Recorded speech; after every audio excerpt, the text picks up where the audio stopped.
अस्सलाम वालेकुम dear students, my name is Ahmad and you are watching dear zoologist. Dear students, आज की इस वीडियो में, आज के इस लेक्चर में हमने नाइन्थ बायोलॉजी के चैप्टर नंबर 1 को स्टडी करना है। इंट्रोडक्शन टू बायोलॉजी चैप्टर का नेम है। इसमें हमने बायोलॉजी के रिलेटेड, बायोलॉजी का इंट्रोडक्शन, बायोलॉजी की ब्रांचेस, बायोलॉजी की अहमियत और कुछ बेसिक चीज़ों को स्टडी करना है। ठीक है जी।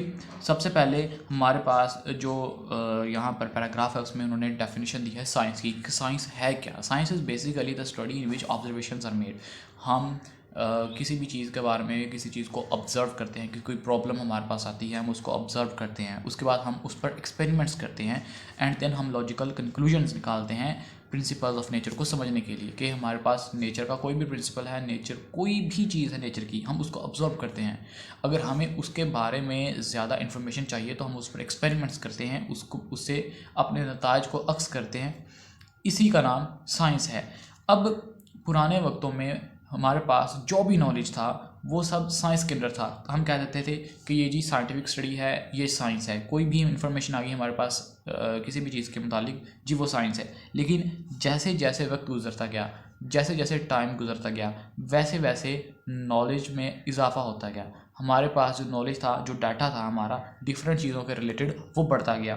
तो बाद में उस साइंस से हटाकर इसकी डिफरेंट ब्रांचेस बना दी उन्होंने, जैसा कि बायोलॉजी, फिज़िक्स, केमिस्ट्री, मैथमेटिक्स। अब चीज़ों को इसमें डिवाइड कर दिया है ताकि हमें चीज़ें समझने में बहुत ज़्यादा आसानी और बहुत ज़्यादा अच्छे और बेहतर तरीके से हम इसको समझ सकें। इसके बाद है जी इंट्रोडक्शन टू बायोलॉजी। इसमें हमने पढ़ना है कि बायोलॉजी आखिर है क्या। बायोलॉजी जो है वो is basically the scientific study of life. अगर हम ज़िंदगी की स्टडी साइंटिफिकली कर रहे हैं, about living things, study about living things is called biology. ठीक है जी। यहाँ पर इसके बारे में बताया उन्होंने कि ये डिराइव किया गया है दो ग्रीक वर्ड से, बायो से और लोगस से। Bio means life and लोगस means thought और रीजनिंग। ठीक है जी, ये ग्रीक वर्ड है। अच्छा जी। यहाँ पर एक लाइन हाईलाइट की गई है जिसमें उन्होंने बताया है कि the study of living organisms also provide information and remedies to human problems regarding health, food, environment. कि हम जो लिविंग ऑर्गेनिजम्स के बारे में स्टडी करते हैं बायोलॉजी के अंदर, वो उसकी अहमियत क्या है? उसकी अहमियत यह है कि एक तो हमें उसकी रिलेटेड इन्फॉर्मेशन मिल जाती है। ठीक है जी। एक चीज़ जिसका हमें नहीं पता, हमें उसके बारे में पता चल जाता है कि ये चीज़ आखिर है क्या। और उसके साथ साथ ह्यूमन बीइंग को इन चीज़ों का बहुत ज़्यादा फ़ायदा होता है। जैसा कि यहाँ पर ह्यूमन प्रॉब्लम्स, हेल्थ के रिलेटेड जो भी प्रॉब्लम्स होती हैं उनको सॉल्व किया जा सकता है। फूड के रिलेटेड जो भी प्रॉब्लम है उनको सॉल्व किया जा सकता है और अपने इन्वायरमेंट को बेहतर किया जा सकता है। इन्वायरमेंट में बेहतर तरीके से कैसे सर्वाइव करना है, हम थ्रू बायोलॉजी ये सब चीज़ें सीख सकते हैं। उसके बाद है जी divisions and branches of biology. Biology is basically the study of living things, life के बारे में जब हम पढ़ रहे हैं तो ये बायोलॉजी है। अगर हम एनिमल्स के बारे में स्टडी करें, हम प्लांट्स के बारे में स्टडी करें, हम माइक्रो ऑर्गेनिजम्स के बारे में स्टडी करें, ये सब चीज़ें लिविंग थिंग्स हैं। तो ये सब है तो बायोलॉजी, लेकिन हम इनको अपनी बेहतर अंडरस्टैंडिंग के लिए डिफरेंट ब्रांचेस में डिवाइड करते हैं। कि अगर हम एनिमल्स के बारे में स्टडी कर रहे हैं तो हम उसकी स्टडी को जोलॉजी कहेंगे। क्या कहेंगे जी? Zoology. Zoology, this division of biology deals with the study of animals. लेकिन अगर हम बॉटनी की बात करें, this division of biology deals with the study of plants. अगर हमने प्लांट्स के बारे में स्टडी करनी है, अगर हमने प्लांट्स के बारे में स्टडी करनी है तो ये बॉटनी होगी। अगर हमने माइक्रो ऑर्गेनिजम्स के बारे में स्टडी करनी है, वो ऑर्गेनिजम्स जिनको हम नेक्ड आई से नहीं देख सकते, माइक्रो ऑर्गेनिजम्स कहलाते हैं। तो जैसा कि बैक्टीरिया, वायरसेस वगैरह, ये सब, इनकी स्टडी जो है ये माइक्रो ऑर्गेनिज्म, इनकी स्टडी को हम माइक्रो बायोलॉजी कहते हैं। ठीक है जी। अब ये तो होगी इनकी तीन main branches, zoology, botany and micro biology. अब फर्दर ये है कि ज़िंदगी के मुख्तलिफ एस्पेक्ट्स हैं, ज़िंदगी के मुख्तलिफ पहलू हैं, बॉडी के मुख्तलिफ स्ट्रक्चर्स होते हैं। मुख्तलिफ चीज़ों को समझने के लिए इनकी मुख्तलिफ ब्रांचेस बनाई गई हैं। अब जैसा कि अगर हमने किसी चीज़ के स्ट्रक्चर के बारे में, फॉर एग्जांपल हमने, हमारे पास एक छिपकली है या फिर एक मेंढक है, हमने उसके स्ट्रक्चर, इंटरनल स्ट्रक्चर के बारे में बात करनी है तो हम उसकी एक अलग से स्टडी करेंगे। अगर हम उसकी आउटर जो स्ट्रक्चर है उसके बारे में बात करें तो उसके लिए हमें अलग से एक स्टडी करनी पड़ेगी। हर एक चीज़ की स्टडी के लिए हमने एक ब्रांच बना दी है ताकि हमें चीज़ों को समझने में ज़्यादा आसानी हो सके। अब यहाँ पर जो पहली ब्रांच है वो है morphology. What is morphology? Morphology, this branch deals with the study of form and structure of living organisms. हमें किसी चीज़ का स्ट्रक्चर जानना है कि वो कैसा दिख रहा है, उसकी फॉर्म क्या है, वो गोल है, वो ट्राइंगल है, वो कैसा है दिख रहा। ठीक है जी। उसकी स्टडी को हम कह देंगे जी ये मॉर्फोलॉजी है। उससे आगे बढ़े तो आगे आएगा हमारे पास अनॉटमी। अनॉटमी क्या है? The study of internal structure. अगर हम किसी चीज़ के इंटरनल स्ट्रक्चर के बारे में बात करें तो वो अनॉटमी होगी। फॉर एग्जांपल ये एक पॉइंटर है, पेन है, जो भी है, इसकी अगर हम स्ट्रक्चर की बात करें, ये साइलेंट्रिक इसका स्ट्रक्चर है, साइलेंट्रिकल इसका स्ट्रक्चर है, तो हम इसकी मॉर्फोलॉजी को स्टडी कर रहे हैं। अगर हमने इसके इंटरनल स्ट्रक्चर्स की बात करनी है कि इसमें हार्ट वगैरह है, इसमें स्टमक है, इसमें क्या क्या चीज़ें हैं, इसमें लंग्स वगैरह हैं, तो ये हमारे पास अनॉटमी होगी। इसके इंटरनल स्ट्रक्चर के बारे में बात करें तो ये अनॉटमी है। आगे बढ़ें तो आता है जी histology. What is histology? Histology word नाम से आपको थोड़ा आइडिया हो रहा होगा कि यार शायद ये हिस्ट्री के बारे में हो, लेकिन नहीं, ये है जी the microscopic study of tissues. हमारी बॉडी जो है वो टिश्यूज़, सेल्स के साथ मिलकर बनी है। जो सेल्स हैं जब वो ग्रुप हो जाते हैं तो वो टिश्यूज़ बनाते हैं, और इन टिश्यूज़ की स्टडी को हम हिस्टोलॉजी कहते हैं। आगे बढ़े तो आते हैं जी सेल बायोलॉजी। इसके तो नाम से पता चल रहा है कि स्टडी अबाउट सेल्स। हम अगर सेल्स के बारे में कोई स्टडी कर रहे हैं तो ये सेल बायोलॉजी है। The study of the structure and functions of cells and cell organelles. हमने सेल्स और उनमें मौजूद सेल ऑर्गेनेलिस के बारे में जब बात करनी है, सेल ऑर्गेनेलिस के बारे में आप डिटेल से पढ़ेंगे कि ये क्या चीज़ें होती हैं सेल के अंदर, उसको हम सेल बायोलॉजी कहते हैं। This branch also deals with the study of cell division. What is cell division? Cell division is के एक सेल डिवाइड हो कि अपने ऑफस्प्रिंग्स को कैसे प्रोड्यूस करता है, उससे आगे कैसे सेल्स बनते हैं, ये जी सेल डिवीजन है।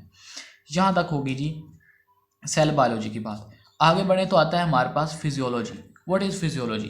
Physiology, this branch deals with the study of functions of different parts of the living organism. के बॉडी में मौजूद जो डिफरेंट पार्ट्स हैं, डिफरेंट ऑर्गन्स हैं, वो कैसे काम करते हैं, एक दूसरे के साथ कैसे रिलेट करते हैं, ये हमारे पास फिजियोलॉजी है। जेनेटिक्स मतलब जीन्स की स्टडी। ठीक है जी, हमारे जो सेल हैं उनके अंदर एक हेरिडेटरी मटेरियल पाया जाता है जिसको हम डीएनए कहते हैं, जीन्स होते हैं वो, उनकी स्टडी को हम कहते हैं जी जेनेटिक्स है। अगर हम एम्ब्रियोलॉजी की बात करें, एम्ब्रियोलॉजी मतलब एम्ब्रियो, कि एक जो एम्ब्रियो है, फॉर एग्जांपल ये हमारे पास एम्ब्रियो है, और इस एम्ब्रियो से इसकी अडल्ट फॉर्म तक जो भी इसमें चेंजेस आएंगी, जो भी जिन चेंजेस से होकर ये गुजरेगा, उसकी स्टडी को हम एम्ब्रियोलॉजी का नाम देंगे। उसके बाद है जी टेक्सोनोमी। टेक्सोनोमी इज़ बेसिकली हम नेमिंग देने को कहते हैं, नाम, किसी चीज़ को नाम देना। Taxonomy, it is a study of naming and classification of organisms. जब हम ऑर्गेनिज्म को, दुनिया में बहुत सारे लाखों ऑर्गेनिजम्स पाए जाते हैं, अब हर किसी ऑर्गेनिज्म को हम उसे बेहतर तरीके से जान सकें, कि हमें समझ आ जाए, कोई नाम लिया जाए तो हमें पता चल जाए कि ये फलानी चीज़ का नाम है जी, तो उसके लिए हम जो स्टडी है उसको हम टेक्सोनोमी कहते हैं।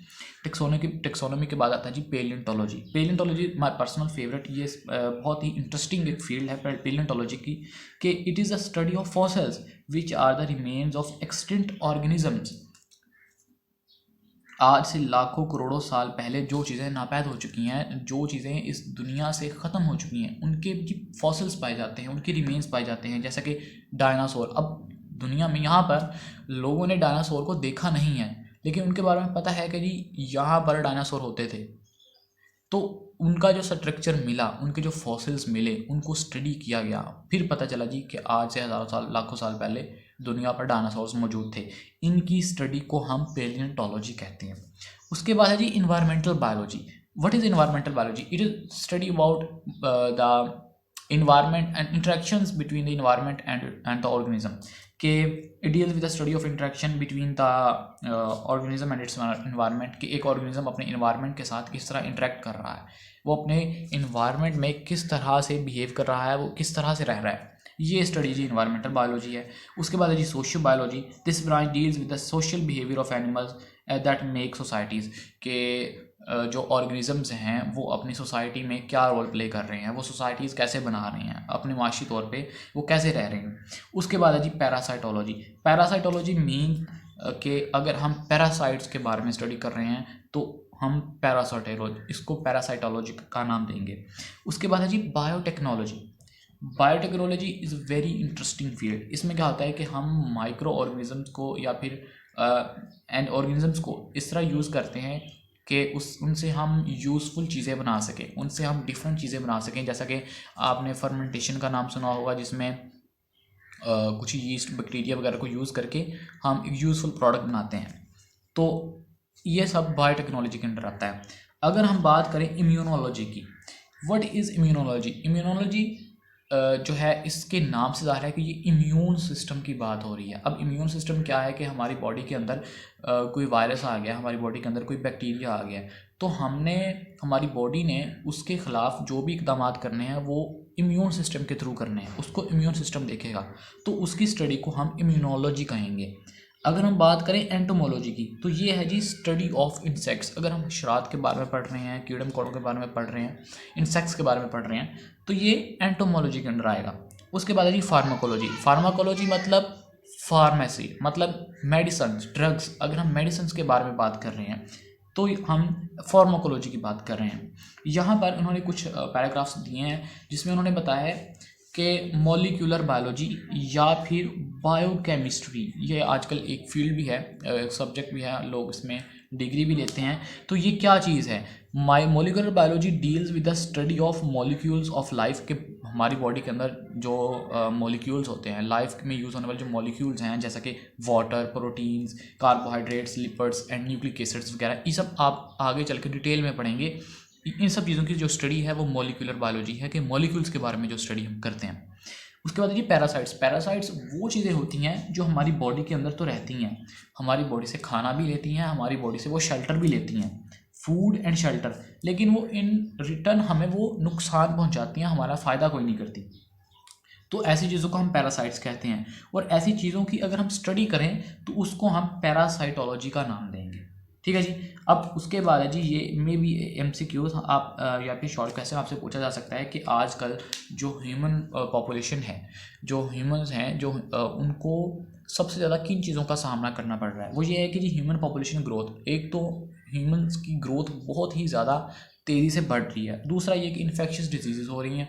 इन्फेक्शियस डिजीज़ जैसे जैसे वक्त गुजरता जा रहा है वैसे वैसे नई नई बीमारियां जो हैं वो डिस्कवर हो रही हैं लोगों में। जैसे कि अब रिसेंटली कोरोना जो था, कोरोना वायरस कोविड-19 वो आया, अब उसकी वजह से बहुत सारे लोगों की डेथ हुई है। उसके बाद है जी addictive drug and pollution are the major biological issues today. आजकल के जो बायोलॉजिकल इश्यूज़ हैं वो ये सब चीज़ें हैं कि पोल्यूशन बहुत ज़्यादा हो रहा है, जैसे जैसे आबादी बढ़ रही है, पॉपुलेशन बढ़ रही है, वैसे वैसे ट्रांसपोर्ट का सिस्टम बढ़ रहा है।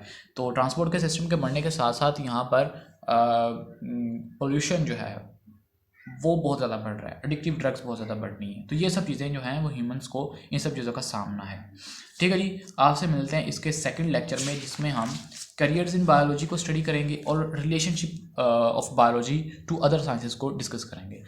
तब तक के लिए जी अल्लाह हाफिज़।